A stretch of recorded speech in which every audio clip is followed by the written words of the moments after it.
Hola, soy Yasmina Alcaraz y esto es Café con B.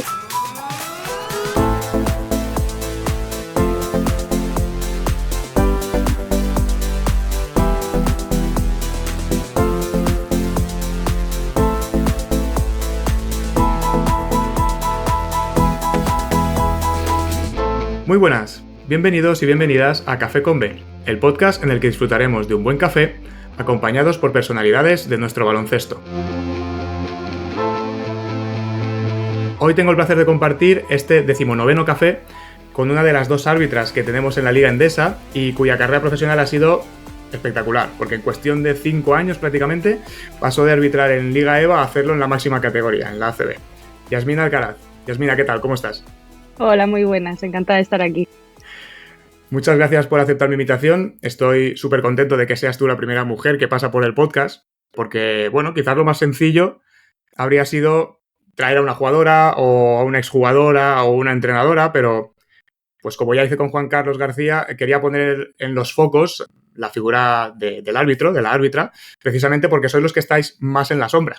Así que creo que no puede haber un mejor estreno para hacerlo que contigo. Genial. Y vamos con la primera pregunta. ¿Quién es Yasmina Venga. Alcaraz? Pues Yasmina Alcaraz es una chica muy normal, procedente de una familia pues con mucha cultura deportiva, arraigada un poco en el inicio por parte de mi abuelo paterno y continuada por mi padre y llegado a mí y a mi hermana que hemos continuado la saga deportiva y en este caso la saga arbitral porque mi padre pues también es árbitro y sigue en activo y mi hermana también lo fue. Entonces, bueno, soy de una zona muy pequeñita del noreste de Cataluña, vivo en el Alt Empordà, en un pueblecito que se llama Borrassà, y me encanta la calma, la tranquilidad, que es para contrarrestar un poco todo el estrés y el bullicio de gente que podemos vivir tanto en viajes como en partidos. Y ese equilibrio pues me lo da vivir aquí junto con mi familia, mi chico y mi peque y con todo mi entorno que también vive por esta zona. Así que nada, esa es una definición bastante explícita de lo que es Yasmina Alcaraz. Muy bien, buscar ese equilibrio, porque de bullicio los árbitros sabéis bastante. La verdad es que sí, en todos los sentidos, en los positivos y en los negativos, porque a veces ese bullicio a nosotros también nos ayuda a estar metidos dentro de la concentración del partido. Claro, muy bien. Si no me equivoco, empezaste a pitar a los 14 años.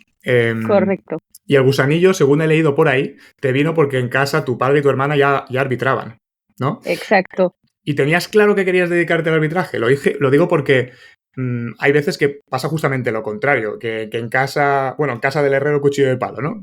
Quiero decir, tú tienes familiares que se dedican al arbitraje o al deporte de manera profesional o lo que sea, y tú precisamente lo que quieres es no dedicarte al deporte o no dedicarte al arbitraje, ¿no?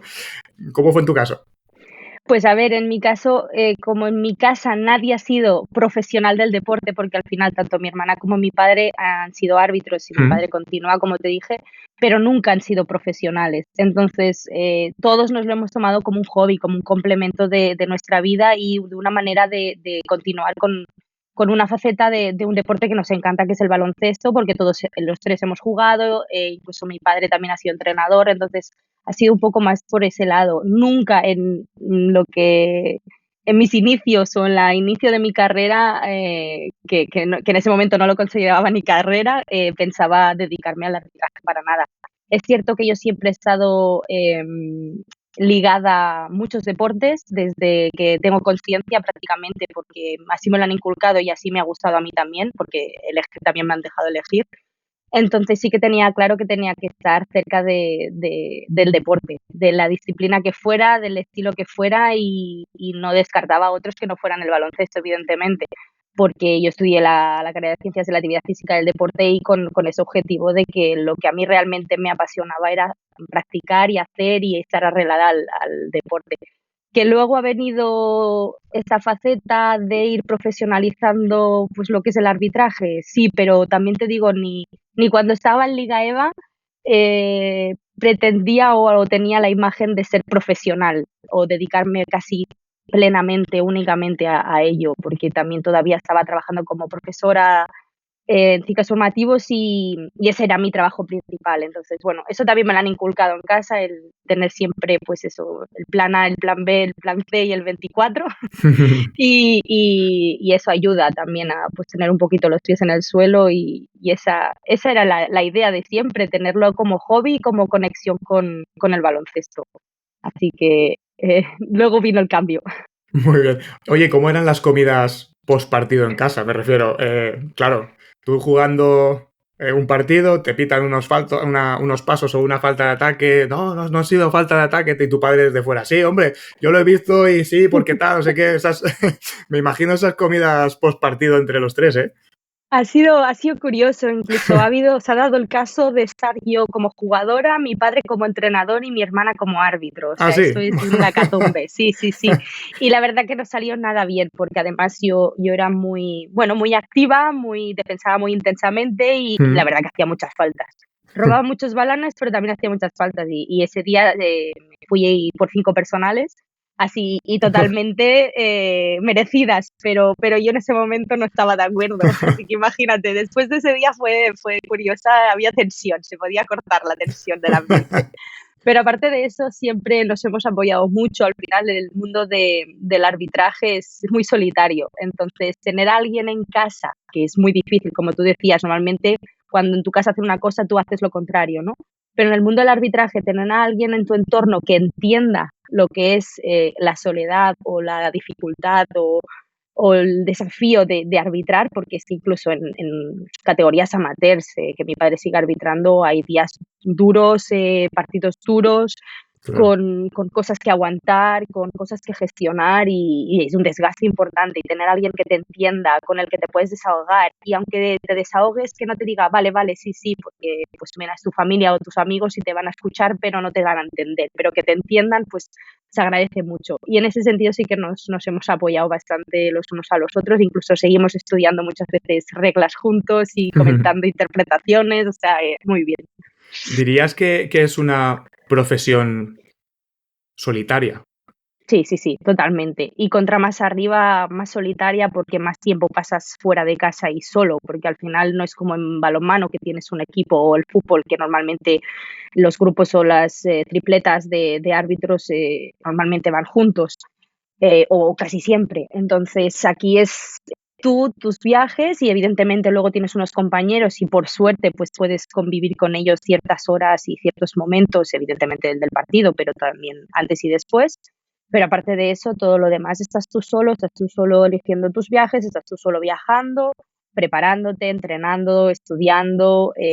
Nuestros entrenamientos suelen ser en solitario, a no ser que, bueno, vayas a un gimnasio, vayas a hacer CrossFit, que bueno, eso ya son actividades alternativas, pero hay una parte de la preparación que también es totalmente solitaria, ya no solo el in situ o los viajes para el partido, sino todo lo que hay previo y posterior, que es tanto la preparación como la evaluación posterior de lo que es el partido. Entonces sí, sí, es muy solitario. Entonces, claro, el nivel de autoexigencia que tenéis que tener para llegar vamos, a la élite, tiene que ser brutal, vamos, porque es que si estás sola, al final, si un día no quieres entrenar, nadie te va a decir, oye, ¿qué haces que no estás entrenando? A no ser que, es que Correcto. tú misma digas, no, voy a ir porque me toca entrenar o voy a revisar este último partido, estas acciones que no tengo claras que hicimos o no. No sé, Sí, me parece que esa autoexigencia es clave para llegar hasta arriba. sí, mucha fuerza de voluntad y muchas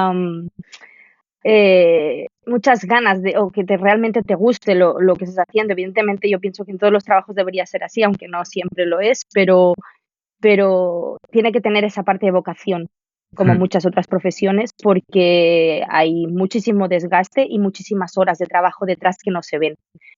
Mucha gente se piensa que nuestro trabajo es durante el partido y poco más. Algún ápice pues sí que enganchan, pero hay muchísimas horas fuera de la pista que no se ven y que depende, como tú dices, de nosotros mismos, de estudiar reglas, de analizar equipos, hacer scoutings, de entrenar de cuidar la alimentación, de cuidar el descanso y todo eso compaginado pues a lo mejor con otro trabajo, porque muchos tenemos otro trabajo, y con tu familia, ¿no? O tu entorno. Entonces, bueno, la ecuación es compleja, pero se puede conseguir, pero sí que tienes que tener muchísima disciplina, muchísima fuerza de voluntad y la que te decías al principio, mucha autoexigencia, porque además es un trabajo en el que siempre tienes que estar aprendiendo y siempre tienes que tener esa visión de que nunca lo has aprendido todo, porque por suerte tenemos un deporte que es súper vivo, que tiene un reglamento súper vivo, que va cambiando y los jugadores son los que realmente hacen que vaya cambiando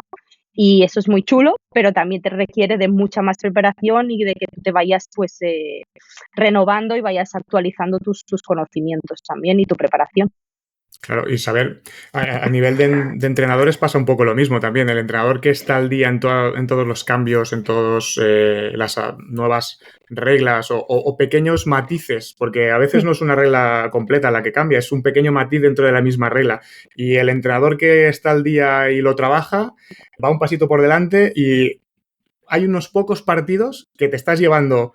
O sea, como que vas un paso ya por delante en esos partidos por ser capaz de que tu equipo esté trabajado en ese sentido. Como por ejemplo cuando, esto es muy, muy claro, ¿no? No es un matiz, es la regla nueva esta de poder sacar directamente sin tener que dar el balón al árbitro. Se veía muy claro los equipos que lo tenían muy, muy, muy trabajado, sobre todo en las primeras jornadas de cuando se implementó, ¿no? Se veía muy claro que enseguida ya estaba prácticamente incluso el entrenador dando el balón al jugador para que saque ya rápido desde banda.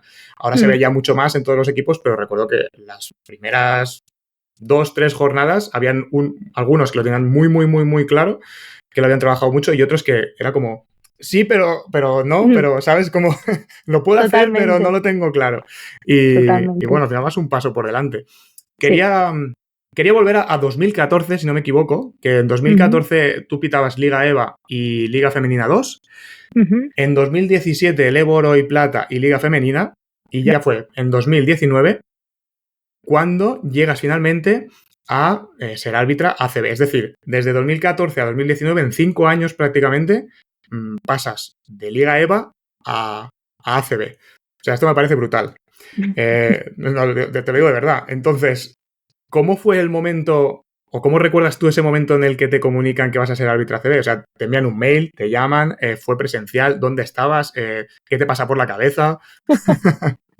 La verdad que tengo súper, como cada vez que recuerdo este momento, que alguien me lo hace recordar, hasta todavía tengo esas mariposas en el estómago, en la piel de gallina, se me ponen brillosos los ojos, porque realmente fue muy chulo y jolines, creo que es algo súper importante, ¿no? En la carrera de un árbitro, sobre todo porque además es algo que no te planteas, que es tan difícil que no te lo planteas. Entonces, bueno, a mí me enganchó en un AVE, imagínate, en un AVE volviendo del mismo circuito ACB. En ese momento todavía se hacían los circuitos de pretemporada en los que se pitaba un árbitro principal normalmente, que eran uno de los más experimentados de la liga, con 2 árbitros potenciales para poder ser árbitros ACB.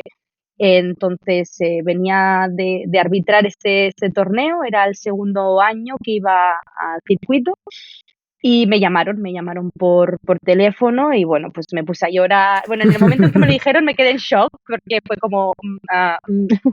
¿Pero me quedé estabas ya súper... dentro del AVE o estabas fuera? O sea, Sí, sí, estabas sí, en el tren. en el AVE, o sea, estaba sentada en el AVE, cuando me lo dijeron estaba súper seria, tal, y agradecí mucho, tal, pero claro, luego empecé a recibir llamadas, también, además, por ejemplo, en ese caso, pues Dani Yerrezuelo era el presidente de la Asociación de Árbitros, me llamó Dani Yerrezuelo, que me llame ya Dani Yerrezuelo para felicitarme, eso era Yo te como van teniendo las brutal. formas ahí, ¿eh? Sí, sí, sí, yo ahí estaba como súper controlada, pero a la que empecé a llamar a mi familia fue como una explosión de sentimientos, de llorar, de reír, bueno, de todo. Y claro, pues uno de los primeros que llamé fue mi padre, porque al final es el que más puede entender lo que Claro. significa esto, ¿no? Entonces, buah, llorando, riendo, pues eso, necesité muchísimos días para asimilarlo. O sea, incluso la primera temporada en la que yo arbitré ACB me costaba decir, incluirme.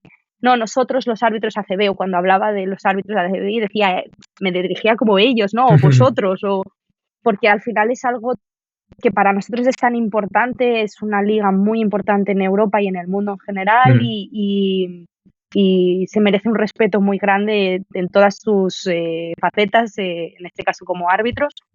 Y pienso que así me llegó a mí y por eso me costaba, ¿no? Decir: "Ostras, yo es que formo parte de esto tan importante, de esto tan grande, solo hay 30 y pico personas y yo soy una de esas", ¿no? Entonces, bueno, pero muy, muy, muy chula. Y la experiencia, te digo, hasta todavía siento lo que sentí en ese momento. Muy Y han bien. pasado casi 5 años, imagínate. Y la gente del tren no sabría, o sea, no sabría si preocuparse por ti o alegrarse, ¿no? Porque Sí, correcto. Es verdad que me aparté porque al final siempre la gente se queja si hablas por teléfono en los asientos, entonces me fui a lo que es, la entradita del vagón y ahí empecé ya, pero claro, pasaba gente y me miraban como diciendo: "¿Esta qué le pasa? ¿La necesita ayuda, no necesita ayuda?". Pero sí, por suerte estaba llegando ya al destino, aquí a Figueras y Lafán, que es donde yo tengo la parada de tren. Y luego ya, pues, con mis padres, sobre todo mi familia, mi entorno, pues, lo celebramos por todo lo alto, pero ya te digo, asimilándolo, o sea, en ese momento era como y claro, empecé a recibir un montón de llamadas y es un día un poco, pues, hasta saturador, ¿no? De decir, tengo que mantener las formas, pero quiero celebrarlo, pero quiero asimilarlo, entonces era como pero quiero ser prudente también, porque es como, bueno, vale, sí, sí, pero ahora hay que trabajar mucho y mantenerlo y tal, porque siempre dicen lo mismo, ¿no? Llegar claro, es una cosa, pero mantenerse es otra, ¿no? claro. El never too high, never too low, ¿eh? El de Exacto, disfrutarlo, pero sin pasarse. correcto, correcto. Ahí estaba en un punto buscando el equilibrio. Claro. Vamos a repasar porque ahora estáis tú y Esperanza, sois Ujú, las dos árbitras de la liga, ujú, pero anteriormente fue Pilar Landeira, si no me equivoco, la primera mujer que debutó en ACB en el 92. ujú. Estuvo en activo durante 12 temporadas, si no me Sí, equivoco. Luego en 2002, Ana Cardús, sí. hasta que se retiró en 2017 y como digo, desde el 2019, si no estoy equivocado, estáis las dos, tú y Esperanza, como Esperanza justo empezó cuando antes, marchó Ana Cardús, en claro, 2017. exacto, y desde 2019 las dos. Correcto. Vale, entonces, pero no fue hasta el 7 de enero del 2024, ¿no? Cuando rompéis un techo de cristal y coincidís las dos en un partido en el Surne Bilbao Basket contra el Baxi Manresa Ujú. y por primera vez en la historia de la ACB, dos árbitras forman parte del trío arbitral. Junto con Juan Carlos García, las casualidades, ¿no? Vaya. ¿Cómo viviste ese día? Pues, la verdad es que para nosotras es como muy normal. Nosotras tenemos muy buena relación y además con JC, tenemos una relación más íntima, bueno, como en todos los trabajos, ¿no? Hay gente con la que tienes más relación y gente Claro. con la que menos, pero sin despreciar a nadie, ¿no? Pero nosotros 3 pues, sin que sea algo súper público ni que creo que el jefe le llegara, tenemos muy buena relación, incluso tenemos un grupo de WhatsApp. Entonces, imagínate, pero además, pues eso, también fue muy chulo porque estábamos en Bilbao, Juan Carlos estaba en su casa, pudo ir parte de su entorno a verlo. O sea, había muchos factores que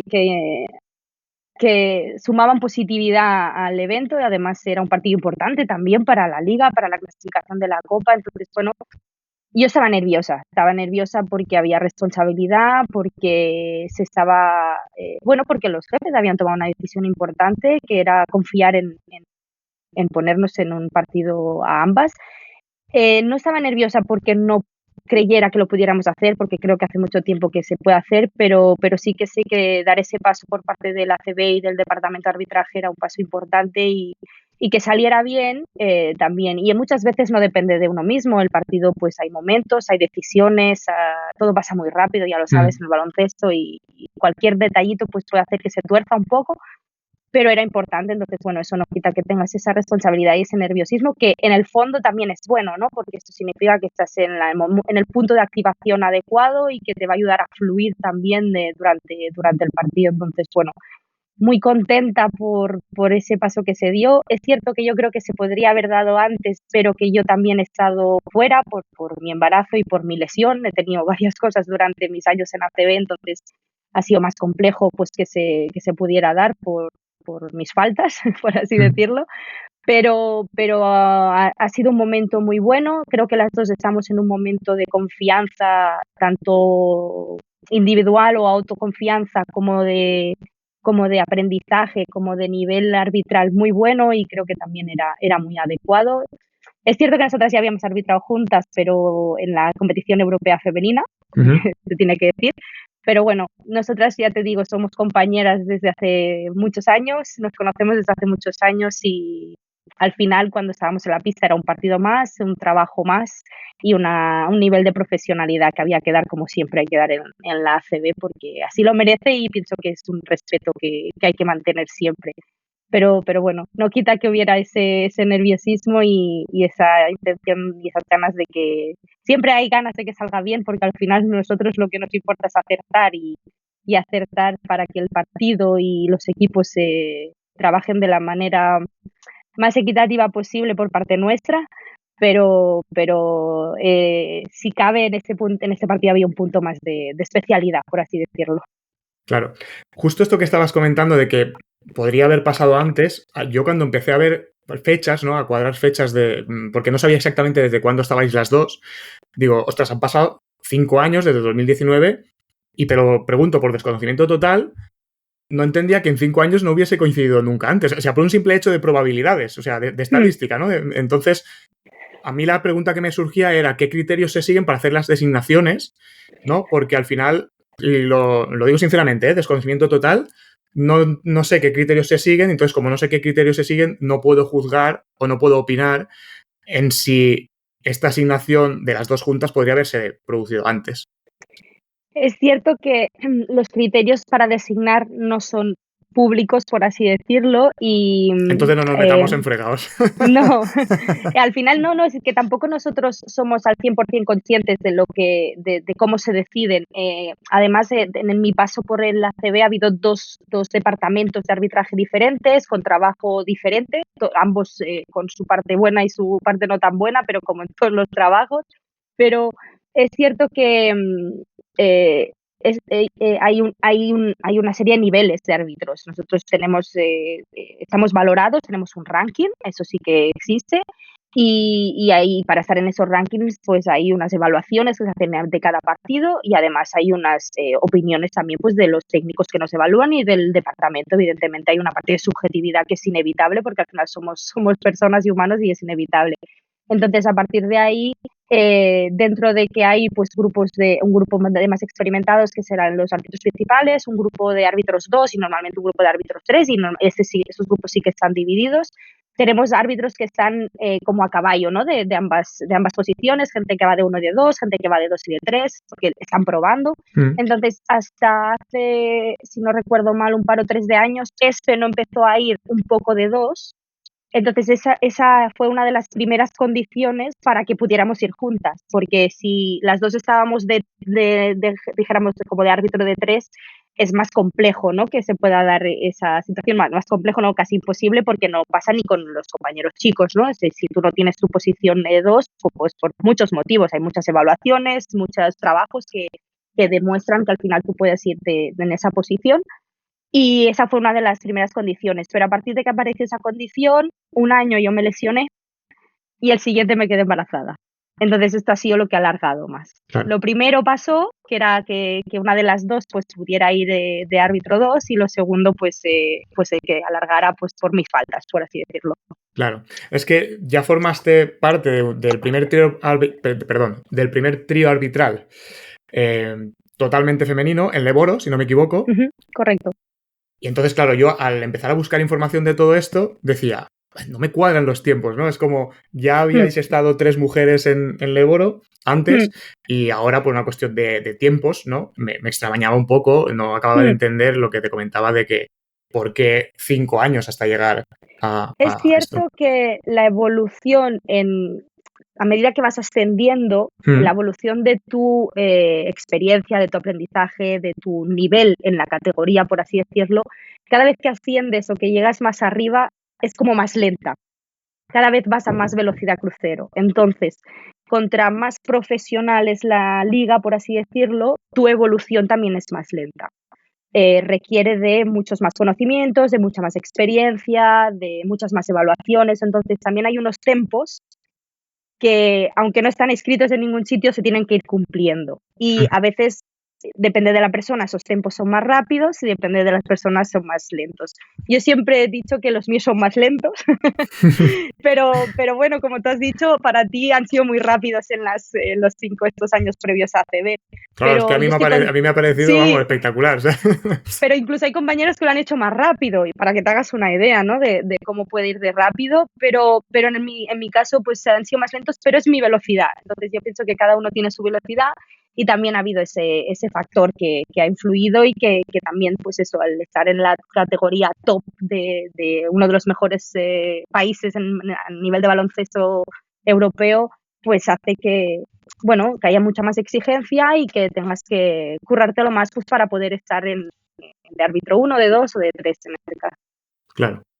Y durante estos años en los que estás en ligas profesionales o semiprofesionales, ¿no? Desde EVA hasta ahora, ¿en qué momento decides dedicarte 100% al arbitraje? ¿O en qué momento, quizás no es una decisión, es simplemente que puedes dedicarte profesionalmente 100% al arbitraje, ¿no? ¿En qué momento llega eso?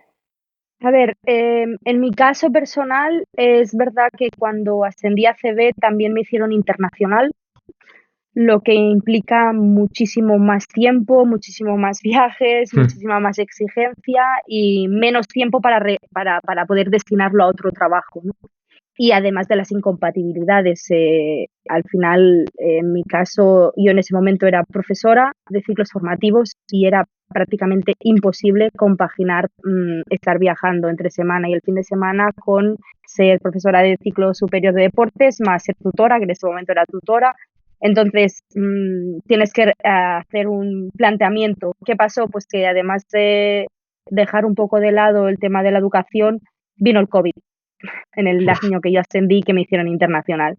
Entonces, bueno, las decisiones que se habían tomado pues fueron valientes, pero tuve que dar un pasito atrás y volver a retomar un poco pues otros trabajos, por así decirlo, dentro de mi profesión en el mundo del deporte, y lo reconducí un poco con el entrenamiento personal, que es con lo que sigo hoy en día. Soy entrenadora personal y lo compagino con el arbitraje, y es un trabajo que al poder yo elegir un poco los horarios, pues puedo compaginarlo.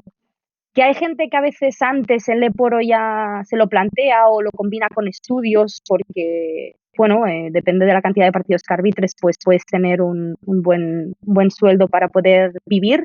Se puede. Lo que pasa que sí que es bueno, o desde mi punto de vista creo que es bueno tener algo aparte. Y puede ser dentro del baloncesto o no. Yo, mi consejo es que sea fuera, porque también te hace ver todo con un poco de perspectiva, de empatizar con lo de dentro y lo de fuera, de esto, de poner un poco las cosas en su sitio sin tampoco magnificar en exceso pues todo lo que es el baloncesto y el mundo del arbitraje, que es bastante obsesivo, puede llegar a ser obsesivo del trabajo que hay detrás. Entonces es bueno tener algo, y ya no solo tu entorno o tu vida social o tu familia, que también, sino algo que te llene, hobby, trabajo, pero que esté un poquito fuera. Entonces pienso que ahí está bien en ese caso poder compaginarlo ahora mismo. Que también es cierto que hay muchos, como por ejemplo Juan Carlos, que viajando como viajan con Euroliga y con ACB es prácticamente imposible, por no decir imposible, tener un trabajo, y porque evidentemente pues ya tienes un sueldo. Lo que pasa es que sí que hay mucha inseguridad por el tema de que ahora cada vez más, sobre todo en las ligas top como en ACB y Euroligas, estamos teniendo seguros que nos protegen por si nos lesionamos, porque al final nosotros cobramos por lo que arbitramos normalmente, y eso en ACB pues sí que lo estamos avanzando bastante. En este caso también por el tema de la baja de maternidad también hay un avance, pero sí que es cierto que hay mucha incertidumbre, y el Leporo, por ejemplo, si tú te lesionas, no arbitras, y si no arbitras no cobras. Entonces, Claro. ahí hay esa incertidumbre que también está bien pues tener algo que tengas para tener un cojín, para tener una seguridad de poder continuar con tu vida. Claro, hay trabajo que hacer ahí entonces, ¿eh? Porque, Sí, claro, un jugador se lesiona y sigue cobrando. Porque correcto. nadie decide lesionarse. O sea, correcto. nadie escoge. Pues mira, Mm, me voy a lesionar que ahora me va bien. mm. O sea, ahora me Sí, va sí, bien sí. estar parado 2 meses. Nadie lo escoge. Exacto. Algo habría que Y ya hacer no ahí. solo, sí, ya no solo eso, que ya es no cobrar, porque en muchos casos pasa que, y por suerte en ACB, pues ahora sí que tenemos un seguro de accidentes que nos ampara, sino cómo vuelves, si vas a volver Claro. igual, si puedes rendir al mismo nivel, porque ahora, por ejemplo, tenemos el ejemplo de un compañero de Champions, de Basketball Champions League, que se hizo una lesión muy grave en la pista de Tenerife, y a ver cómo vuelve este hombre. Tiene una lesión de rodilla bastante complicada y ya tiene una edad y no sabe cómo va a quedar su rodilla, ¿no? Entonces, sí, a ver si Mm. puede volver, cómo puede volver, en qué condiciones, todo un poco, ¿no? Pero sí, Claro. sí, hay trabajo por hacer todavía. Es que a veces se nos olvida también que los árbitros también sois deportistas Deportista, profesionales. O correcto. sea, y eso es algo que mucha gente se nos olvida, ¿no? Y no, los entrenadores, los jugadores, ya. Pero los árbitros también son deportistas profesionales y también tienen que Sí, entrenar y también tienen sus rutinas, también tienen sus lesiones, pues en la mente cuando tengo un error o un acierto, o cuando sé que no he estado bien o cuando he dormido mal y mi mente no está correcto. lo bien que tiene que estar. O sea, ahora entraremos en todo eso, ¿no? Pero claro, a veces se nos olvida también un poco eso. Mm, Ya has comentado unas cuantas veces el tema de la maternidad, no llega todavía a un año, ¿no? Pero casi un año estrenaste maternidad.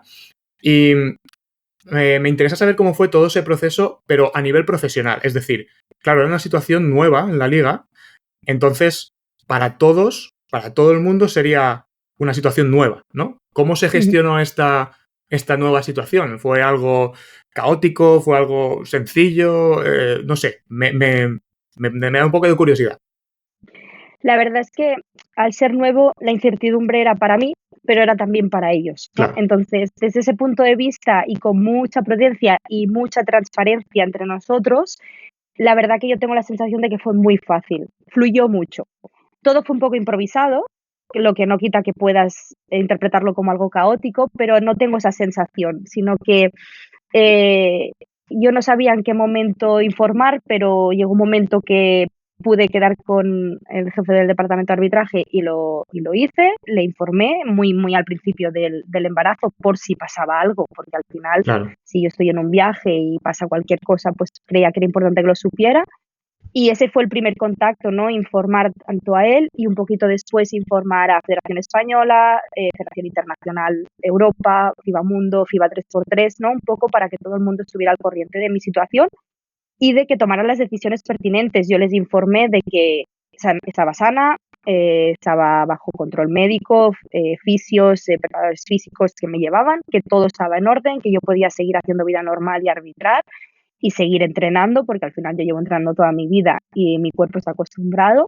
Entonces así fue, ellos lo aceptaron, la verdad que la recepción fue buenísima en todos los sentidos. Al final yo con quien trataba directamente era con el departamento de arbitraje ACB y, y ellos también, ¿no? A veces me llamaban o me escribían, oye, ¿cómo va todo? Oye, esto lo podemos hacer así, vamos por aquí, vamos por allá. Entonces había mucha, como te decía, transparencia y mucha honestidad de decir, ostras, esto no sé, ¿cómo hacemos? ¿Cómo lo ves tú? Incluso me preguntaban, ¿cómo ves tú esto?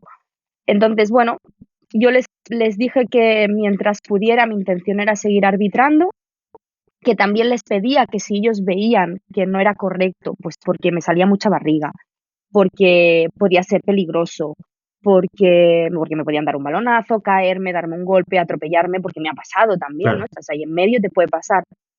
Entonces, que fueran honestos y que todo se podía hablar, ¿no? Entonces, así fue, fuimos hablando. Mi rendimiento siguió una línea bastante buena, incluso seguí arbitrando a nivel internacional en Europa. Pero sí que hubo un momento en el que yo pues me cogí como una gripe cuando estaba en un partido europeo y tuve incluso que renunciar a un partido de Europa. Y ahí fue cuando empecé a hablar un poquito más con los jefes, también estaba yo más cansada, estaba ya en el 4 mes de embarazo. Me preparé unos pantalones que se adaptaban a la cintura y que tenían unas gomas para ir soltando también. Mis compañeros no sabían nada, ninguno, No se notaba porque entonces mucho.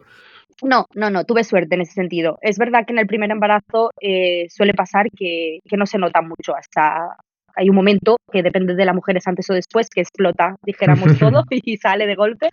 pero en mi caso, pues hasta más o menos el quinto mes no se notaba. Sí que podías pensar que había cogido algún kilito y es más, alguno luego me fue nuestro y me dijo, oye, yo pensaba que, pues eso, que te habías soltado un poquito y que te habías puesto fina. Entonces, bueno, esa fue una de las cosas. Yo decidí no decirlo porque quería que me tratasen igual que siempre y no porque me fueran a tratar mal, sino por a veces la hiperprotección que puede haber, ¿no? O la sobreprotección, perdón, que no es correcta esa palabra. Entonces, quería que me trataran como una más, igual que todos. Lo único que, bueno, a veces hasta con las comidas tenía que ir con cuidado porque, sabes, con las embarazadas hay cosas que no podemos comer. Y tenía que ir tanteando, pues, por qué no podía comer esas cosas, pero aparte de eso, bien. Y sí que lo que te decía, después de pasar esa gripe y tal, fui notando pues que fui decayendo y hubo un partido que me noté bastante cansada y ya no solo físicamente, sino mentalmente. Y la ACB y las guías profesionales requieren de que tú estés al 200% a nivel mental. Como tú decías, una mala noche también te puede afectar a unas decisiones en un partido. Entonces yo no quería que eso pasara, que por no estar al 200% a nivel mental se me escaparan cosas, pasara algo con un partido. Entonces, en el momento en que noté, ese partido fue bien, no pasó nada, pero sí que tú notas que tu rendimiento no está como siempre. Entonces, ahí fue cuando ya hablamos con el departamento. Ellos también me dijeron, ostras, pues mira, nosotros también te hemos visto cansada. Ya no, dice, no ha pasado nada, las decisiones han sido buenas y tal, pero sí que te hemos notado. Entonces, si tú nos dices que ha pasado todo esto, y ya fue cerca del quinto mes que fue cuando dejé de arbitrar y ya está. Y a partir de ahí, pues paré y estuve pues hasta pues desde el quinto mes hasta el noveno, bueno, antes porque se adelantó, que di a luz, y luego estuve 4 meses que fueron más o menos hasta septiembre, que me cuadró bastante bien para volver con la nueva temporada y volver a hacer las pruebas físicas y teóricas con todos mis compañeros en el stage de pretemporada en septiembre. Muy bien. Estaba el niño ahí calculando y dice, ahora me va bien salir para que mi madre pueda Total, empezar la total. temporada. Total. La semana 37, que en teoría no es prematuro, dijo, venga. Es cierto que mucha gente dice que yo lo forcé un poco. Yo es que seguí corriendo hasta casi el último día. Entonces dicen que a lo mejor el impacto ayudó. Pero bueno, yo me sentía bien, me seguía sintiendo bien y seguí entrenando con ayuda, con modificaciones, evidentemente, Claro. y con fisios que me controlaban, pero seguimos y sí, salió un poquito antes y fue cuadriculado todo. Tampoco tenía que quedarme embarazada tan temprano, no era la intención, pero es que como esto no lo puedes calcular, No, salió así. eso viene cuando viene. Exacto. Pues mira, a lo largo del podcast, en varios episodios hemos hablado de la familia, de los hijos, de cómo, por ejemplo, exjugadores profesionales deciden, una vez se retiran, no dedicarse a entrenar un equipo profesional por evitar otra vez viajes, ¿no? Y poder asentarse en un sitio, porque al final, durante toda su carrera como deportista profesional, han tenido muchísimos viajes. Algunos tienen suerte de poder estar muchos años en un mismo sitio, pero otros no tanto, ¿no? Y justo como estábamos hablando, vosotros también sois deportistas profesionales y os pegáis muchísimos viajes, no solo a nivel nacional, sino también internacional, como es tu caso, ¿no? Entonces, ¿cómo estás llevando este tema de la conciliación familiar? Porque a veces no lo hablamos y me parece súper importante. Quizás porque antes ya me parecía importante, pero ahora que lo estoy viviendo en primera persona, todavía le doy más importancia. Pues es complicado. La verdad que no lo voy a negar, me está costando. Yo voy a los partidos encantada, estoy con mis compañeros súper a gusto, tanto a nivel nacional como internacional, pero sí que ha sido un proceso que ahora lo llevo un poco mejor, pero que me está costando y que me ha costado. El primer viaje, por así decirlo, fue el stage que te comentaba de pretemporada, que fueron 4 días pues fuera de casa cuando mi bebé tenía 4 meses y la verdad que fue bastante duro. La separación, él por supuesto no se enteraba de nada, pero a mí sí que me afectó bastante. No allí, porque yo cuando ya estoy en concentración y con mis compañeros, pues la verdad que intento pues conectar en lo que tengo que estar conectada, pero sí que el viaje, el tren, los remordimientos de conciencia, pues estaban ahí, la verdad. Claro. Y hay momentos que siguen apareciendo cuando llego a un hotel de mitad de la nada con 3 metros de nieve, pues en Polonia, por ejemplo, de qué narices hago yo aquí, ¿no? Donde Claro, podría estar también en mi casa con mi familia. Pero bueno, luego pues pasa, también estás cansado, pasa, descansas, estás con tus compañeros, quitas los partidos, lo que realmente te gusta y vuelves aún más contenta y con muchas más ganas a casa. Pero sí que lo estoy trabajando. Yo hace ya unos años que trabajo con una psicóloga y un psicopedagogo varios aspectos. Empecé por el hecho de que necesitaba herramientas en el arbitraje y a gestionar ciertas partes del arbitraje que no controlaba, y ha ido pues evolucionando mi tratamiento, por así decirlo, mis sesiones a todos los aspectos desde la lesión en su momento, que también lo estuvimos trabajando, como la vuelta después de la lesión, el embarazo, toda mi preparación ahora a nivel arbitral, pues está mucho más completa gracias a esto, ya que lo estamos llevando no solo a nivel deportivo o arbitral, sino también a nivel personal, familiar, conciliación. Entonces, bueno, tengo muchísima ayuda, porque si no, no podría ser árbitro profesional, eso está claro. claro. Mis padres me están ayudando mucho. Mi chico es el primero que estaba claro que tenía que él pues ceder una parte de lo que él hacía para poder destinar tiempo en casa y que yo pudiera irme. Y eso es algo que sí que estaba hablado antes del embarazo, pero bueno, ahora con todo pues van surgiendo cosas y la familia está ahí. Tenemos también muchos amigos, pero realmente la familia está al pie del cañón y eso pues a mí me da mucha tranquilidad, pero no quita pues que tú te sientas culpable de irte y dejarlos en casa, aunque estén bien cuidados, Sí. pero te sientes culpable y lo estoy trabajando, pero todavía hay un proceso. Y ahora pues me toca irme de aquí poco, una semana, y me está costando. Ya me faltan todavía unas semanas para ello, pero me está costando procesar el hecho de que me tengo que ir tantos días. Pero Claro. bueno, Y es justo lo que estabas complicado. comentando somos un todo, ¿no? Es decir, cuando necesitamos un refuerzo psicológico, por ejemplo, no es solamente por una faceta concreta de nuestra vida.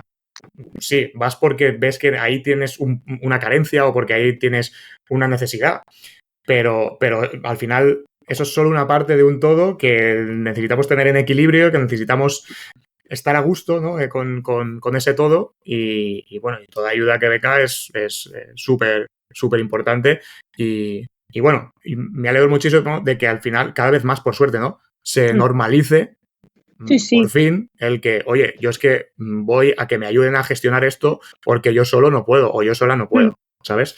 Y justo ahora que estamos con esto, con Juan Carlos, justamente hablábamos de la gestión del error, ¿no? De cómo él gestionaba pues, ciertos momentos en los que había podido haber un error, ¿no? En este sentido, ¿tú cómo lo gestionas? Pues depende del tipo de error y del momento del partido. Tengo varias herramientas que las hemos trabajado como te comentaba, con la psicóloga del psicopedagogo. Hemos preparado, pues tengo unas palabras clave Uh -huh. que son las que me repito o las que utilizo para mi diálogo interno. En ese momento tengo, si hay un partido que sé que puede ser más determinante, también me apunto palabras en la botella de agua. Entonces cuando voy a beber, eso me ayuda pues a reforzar.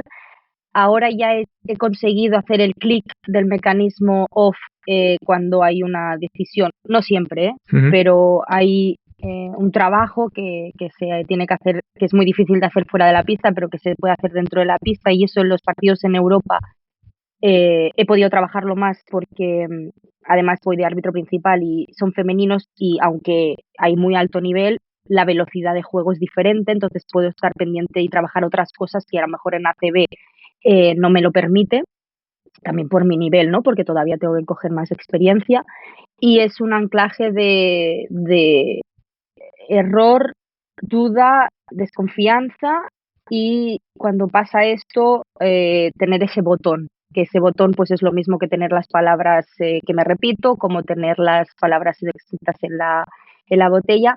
Y si ha pasado la primera mitad, la media parte normalmente tiendo a hacer respiraciones y visualizaciones. Claro, como hacer un reset, ¿no? De decir, vale, Correcto. empezamos otra vez. Claro, porque queda mucho partido por Claro. delante y seguramente es una parte importante del partido, ¿no? Sobre todo cuando pasa al principio, porque sí que te puede pasar, y me ha pasado, de que tienes un error en el primer cuarto, incluso la primera decisión del partido, y eso no te puede arrastrar todo el partido, pero es que nos pasa. O sea, es muy difícil aprender estas herramientas y aplicarlas, porque incluso aún hoy en día, aunque tengas herramientas y las aplicas, te puede pasar en algún partido, pero no nos lo podemos permitir. Claro. Nosotros no podemos desconectar en el primer minuto del partido, sino el partido se va al traste. Ya pasa muchas veces que estamos 39 minutos con un partidazo, decisiones brutales, no pitadas brutales, y llegas al último minuto y ¡pam! Esa es otra gestión que también se trabaja, el llegar al nivel, a ese momento del partido con el nivel óptimo de activación, ni muy alta ni muy baja. Entonces, eso también es algo que es importante, empezar el partido con un nivel de activación determinado, que es el que tú has preparado para ese partido o el que tú crees que necesitas para ese partido, y a partir de ahí gestionando sin tener grandes picos de subidas y bajadas para poder llegar bien al final, y bien de descanso mental sobre todo, porque al final el físico está ahí, pero lo que te hace tomar buenas decisiones es que tu mente esté todavía con una energía determinada para poder tomar buenas decisiones, ¿no? Claro. Entonces, esas son varias de las cosas que hago. No, me parece súper interesante, porque es que además se nos olvida que, digamos, el 99% de las veces que vosotros y vosotras os equivocáis, sois conscientes de que os habéis equivocado en ese momento, ¿sabes? Entonces, pues lo digo porque muchas veces oyes a gente chillando y tal, oye, que sí, o sea, yo estaría diciendo que sí, que lo sé, que me he equivocado, ¿sabes? Lo siento, ¿sabes? lo siento. Lo siento, que me he equivocado, Sí, sí. ¿qué quieres que haga? Habrá otras cosas que no, por el simple hecho de que a lo mejor la posición no ha sido correcta del todo, entonces no lo has visto, o no has llegado o porque en un sprint no has llegado al punto necesario para poder ver esa mano, porque los jugadores son más rápidos, pero eso son cosas que pueden pasar. Pero en un porcentaje altísimo sois conscientes de que ha habido un error. Entonces, por eso digo que me parece súper importante el cómo gestionar ese error, porque una cosa es que tú no lo hayas visto o que no seas consciente, y entonces luego a posteriori en el vídeo, cuando repasáis, lo ves y dices, ostras, vale. Eso es una gestión diferente, o me parece Sí. quizás más sencillo, entre comillas, de gestionar, porque no me he dado cuenta, pues ahora lo he visto, ¿qué voy a hacer, no? Pero cuando lo ves en el momento y te das cuenta en el momento, eso me parece complicado, ¿eh? Claro.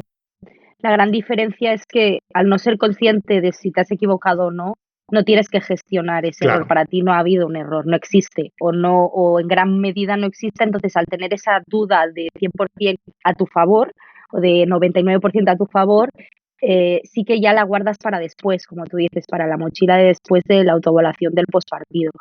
Pero todo lo que pasa en el partido, que si tú sabes, y encima es cuando te llevas el abucheo de todo el mundo, como te lo están recordando, Claro. ya no es solo la tuya, que normalmente es la más dura, la autoexigencia, sino que encima pues tienes el abucheo detrás, a veces incluso tu error puede provocar una sanción de falta técnica por una protesta, que es encima en plan, pues negativo más negativo, ¿no? Todavía, pero claro, hay protestas que no se pueden considerar, que debemos de sancionar, ¿no? Claro. Son desmesuradas. Entonces, bueno, todo eso suma en negativo, por así decirlo, a tu recuperación de esa pitada, pero es súper importante saber que la mejor pitada es la siguiente. Siempre la mejor pitada es la siguiente, la hagas bien, la hagas mal. Lo mismo para cuando das una pitada de calidad brutal, una antideportiva, una falta en ataque que sabes que es meridiana o que sabes que la has hecho bien, o una ayuda a un compañero. Incluso en esa situación tienes que saber que la mejor pitada es la siguiente, tienes que estar preparada, y ya no solo la siguiente pitada, sino la siguiente decisión. Nosotros en la pista tomamos miles de decisiones.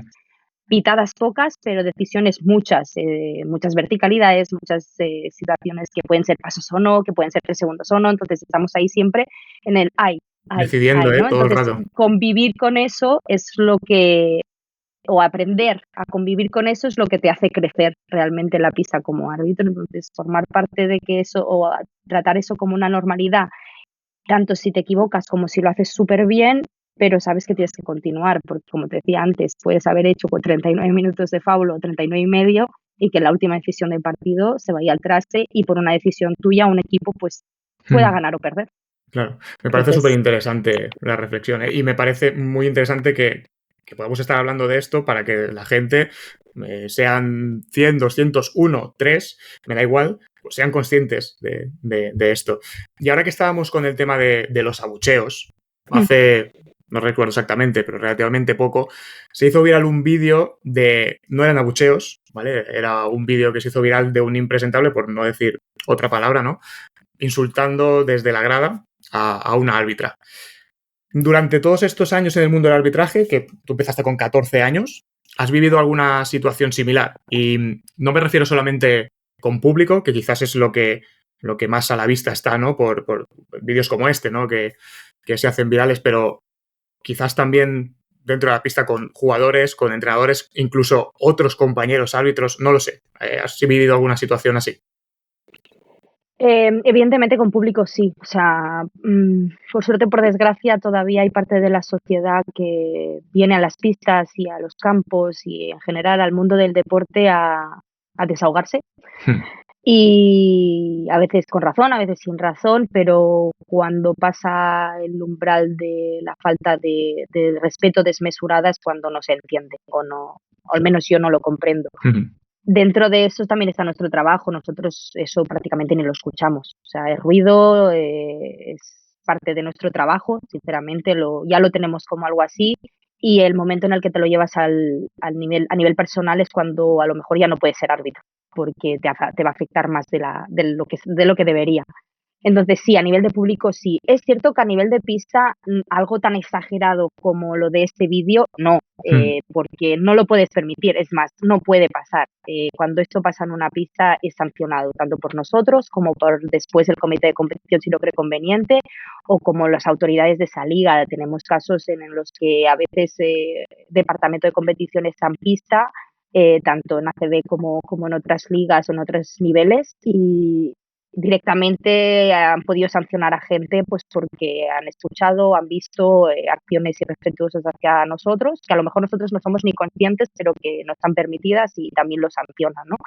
Entonces, es más poco probable porque está mucho más controlado y porque por suerte tenemos un deporte que la normativa nos permite sancionar mucho más esto, y ya no sé si por eso o por otro o porque la gente es un poquito más respetuosa hacia nuestra figura, no pasa ese ataque directo personal hacia tu persona de participantes. Luego el público es otro mundo y pasa, y todavía pasa, y hay amenazas y nos señala gente y nos insultan de manera desproporcionada, porque yo no digo que no se puede ir al campo a protestar, a decir, a pedir, pero hay cosas que ya son desproporcionadas y todavía pasa. Pero ya te digo, dentro de la pista, por suerte, no. Sí que es cierto que es un mundo muy duro, que desde que inicias en el arbitraje tienes fases que puedes enlazar partidos en los que encuentres gente muy, muy desagradable, sobre todo a nivel de público, pero incluso cuando todavía no tienes, pues eso, una experiencia alta y te parece que todo el mundo sabe más que tú incluso, te da hasta miedo sancionar. Entonces sí que puedes tener, pues cuando eres jovencito sobre todo, ¿no? Claro. Y estás en formación y con chavales, pues algún entrenador que te apriete más de la cuenta y tú no lo sepas frenar, algún jugador que te falte al respeto y no sepas frenarlo. Entonces sí, y lo que también puede pasar es que ya con jugadores profesionales o ya con adultos, que los hombres vengan de países con unas culturas en las que no entiendan que una mujer les esté arbitrando un partido de baloncesto profesional. Eso sí que lo he sentido, de que ellos pues que no conciben que tú seas quien les está juzgando. Claro. Entonces, ya no que te insulten, sino que directamente a lo mejor te ignoren o no valoren tu trabajo igual que el de tus compañeros. Eso sí, no es un ataque directo, pero sí que hay como un desprecio, Es por que así no sé qué decirlo. es peor, iba a decirte. O sea, Claro. no sé qué es peor, el que te ignoren Mm, o el que te digan que no o que no estoy mm. de acuerdo, ¿sabes? Correcto, entonces eso sí que puede pasar. Es cierto que una vez tú estás en el nivel que sea, porque bueno, desde que estás en Federación Española tenemos muchos jugadores que ya son profesionales y que vienen internacionales de varios países, pues una vez tú llegas a esa liga, normalmente el hecho de ser novato o novata, pues también ayuda, porque ya no solo lo sufro yo como mujer, sino los jóvenes en este caso. Pero además, como así en RI, pues el hecho de la diferenciación en la cultura y te lo demuestra cuando muchas veces cuando se hacen torneos en Egipto o en países de este tipo de culturas en las que la mujer a lo mejor no puede ni entrar a un pabellón a ver deporte, pues ya no mandan directamente a árbitras porque es que a lo mejor no las dejan entrar a pitar, ¿no? Entonces, todavía falta en ese sentido. Sí. Pues tenía la esperanza de que me dijeses que, que no, quizás siendo muy optimista, ¿no? Por el hecho de que, bueno, creo que este deporte, por suerte, es un poco más sano que algunos otros, pero bueno. En eso estoy totalmente de acuerdo. Pero sin duda tenemos todavía muchísimo trabajo por hacer en este sentido. Sí, la verdad es que yo me siento, a día de hoy, por así decirlo, me siento súper aceptada, respetada. Mi trabajo creo que se acepta igual que el de mis compañeros en pista, y que lo que hay a nivel de espectadores es como falta de respeto para todos. Pero que sí que es cierto que cuando salgo a veces de nuestro país es cuando te encuentras un poco esa diferencia y esas barreras culturales, por así decirlo, que faltan mucho por trabajar. Espero la próxima vez que nos veamos poderte decirlo algo diferente, pero hoy en día todavía es así. Yo también lo espero. Pues, oye, se me quedan muchas preguntas en el tintero, pero no quiero que nos alarguemos en exceso. Entonces, vamos a ir cerrando con las recomendaciones que os pido a todos los invitados, invitadas. Un libro y una serie o una peli. Tú decides. Vale. De libro, bueno, normalmente me gusta recomendar cosas que están relacionadas con el mundo del deporte, y en este caso quiero recomendar el libro de Fluir en el deporte, que es algo que es un libro que a mí me ha ayudado mucho, que pienso que puede ayudar a cualquier faceta deportiva, no solo a árbitros en este caso, sino a jugadores, entrenadores y cualquier persona que esté relacionada con el deporte, y no solo a nivel profesional, sino en todos los niveles. Y a mí me ha ayudado a tomarme el mundo del deporte de una manera, desde una perspectiva un poco diferente, y a disfrutarlo todavía más si cabe. Y luego a nivel de películas y series, pues es que hay muchas. Me cuesta elegir una, pero hace unos meses vi una serie que me gustó mucho, que se llama Las de la última fila, que es española, pero que pienso que el mensaje es bastante chulo. No voy a hacer spoiler, Vale. pero pienso que puede ser bueno, atractiva, o que tiene un mensaje potente y que puede ayudar. Muy bien. Pues ahí quedan esas dos recomendaciones. Antes de despedirnos, déjame recordar a nuestros oyentes que estamos en YouTube, Spotify, Google Podcast, Apple Podcast y iVoox. Así que si os ha gustado, suscribiros para no perderos ninguno de los próximos episodios. Os animo también a darle a like o 5 estrellas en función de dónde lo estéis escuchando, a compartirlo también con cualquier persona a la que le guste el baloncesto y creáis que lo pueda disfrutar, y así pues de paso me ayudáis también a que este proyecto vaya creciendo poco a poco. Y ahora sí, Yasmina, muchísimas gracias por acceder a mi invitación. Ha sido un placer poder compartir este café contigo, disfrutar de tus vivencias, de tus experiencias. Te agradezco mucho, sinceramente, que hayas querido venir a acercarnos la figura del árbitro de alto nivel, al máximo nivel, de hecho. Y espero que hayas estado también muy a gusto. Ya sabes que siempre que quieras volver, aquí habrá un café preparado para ti. Muchas gracias, me he sentido súper a gusto. Un honor ser la primera chica, que antes lo has comentado, y te agradezco mucho que pongas la figura del árbitro también en el escaparate, y sobre todo a nivel personal. Te agradezco un montón. Muchas gracias a ti. Y a vosotros y vosotras, los que nos escucháis, muchas gracias por estar al otro lado. Y recordad, disfrutar de un buen café siempre es una buena idea. Pero si además lo compartís con una amante del baloncesto como Yasmina, pues oye, mejor que mejor. Un abrazo y hasta pronto.